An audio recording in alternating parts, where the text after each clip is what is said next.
Hey everyone, Ripley Sellers here. I'm here with Brandon, Director of Vintage for Bob's Watches, and you have a upcoming dive watch auction that is going to be hitting here, so tell me about it. We've got 4 watches, all divers, so let's dive right in.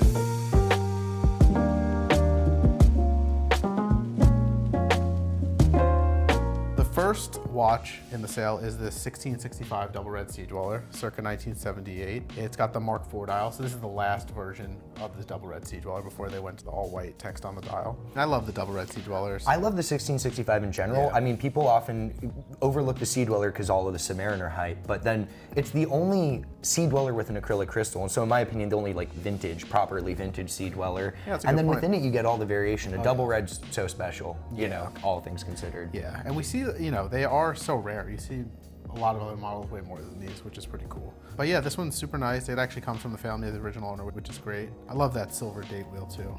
Subtle reminder that the loom was supposed to be white at one point in time. Yeah, exactly. Okay, so yeah, let's go to the next one. We've got 1680 white sub from 78 also. So these two, you know, the guy coming into the showroom could have picked either of these or both, so that's kind of cool. Well, seeing them side by side is kind of cool. You get one which was sort of like the civilian diver version versus the other, which at this point in the Sea-Dweller's history was still very much a professional purpose-built tool. It would take a certain amount of like machismo man who wasn't working in that position to be like, yeah, I need the full kit on this one. This one's really beautiful, like really clean shape and a darker shade of loom. Yeah, I like that. It's kind of like a squash. It's like that's good. Yeah, butternut squash. Yeah, the 1680 whites are great, and I think right now they're super kind of like undervalued too, which is a good time to buy. And then this one comes with its box and papers, which is nice. And when looking at the papers, the punch papers, it was originally sold at Tom Sawyer's in Alaska. So I thought that just kind of stuck out. Oh, that's to me. really cool. So that's neat. I feel like I don't see someone definitely needed the water resistance. Yeah. I love the full kit too. You get like Rolex auto lock revolving, like the various vernacular they used to use for the different technologies. Love that. So let's go to the next one. Here we have a 5513, so a little bit earlier than these two other watches. This one's circa 1967.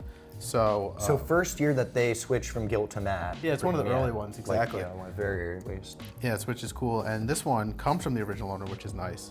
And another cool thing about these early 5513s is the loom. It's that older style that actually still kind of holds a glow if you put a black light up to it. So, and they're like puffier loom cloths, which I really like.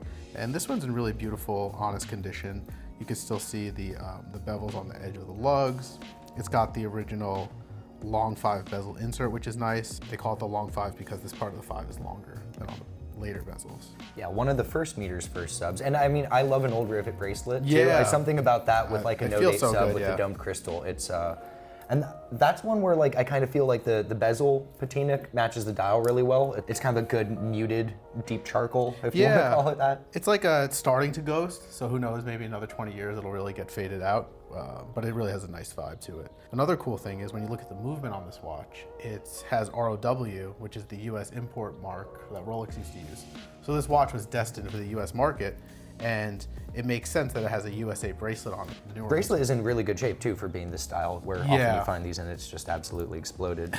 And I guess last but not least, not a Rolex whatsoever, not black, but this actually might be my favorite piece among these on a personal level. Yeah, it definitely sticks out the most. We've got a circa 1976 Tudor Snowflake sub, reference 94110. Cool thing about these is it has the ETA movement, which helps keep the cost down, hence the Tudor, you know, the more affordable version of the sub. But it has quick set date, which is amazing. So we've got these two watches, pretty much the same age. Rolex didn't have the quick set, and Tudor did. And blue is also a pretty special color for this one. Yeah, the dial is really like a darker, nice blue, and then the bezel really faded nicely and evenly to this kind of like aqua. It just, you know, it screams dive watch. And then the loom, which is all really nice and matching this like pale yellow, I like it a lot. I feel like a lot of these, when you do find them and it's got a nice aging like this, the dial or the hands are absolutely shot. Like, yeah, it's very common. Like, it looked like someone had a terrarium in there at some point and tried to save it. But this is, it's aged, it's clean, but like other than a couple, you know, small marks around the edge, that's a really clean dial. Beautiful fade on the bezel without so many scratches. Yeah, I think I mentioned it comes from the original owner, and he said he wore it and really enjoyed it. Another cool note is, so it's a meters first dial, which is interesting. And then at the time, Rolex went to feet first. So Tudor was always kind of like, you know, I guess just a little different, right?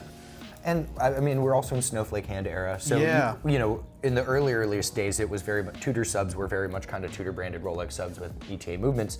This is kind of in the era of when I think Tudor formed its dive watch, and I guess now design language DNA. Right. You look at Black Bay Chronos, they've got snowflake hands. Right.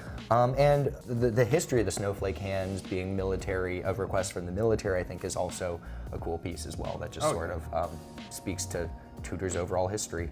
Well, thanks so much for walking us through these. Sure. Super cool pieces, and I'm looking forward to seeing where they sell. Yeah, me too. Yeah. Thanks for joining us, and go check out more on the auction.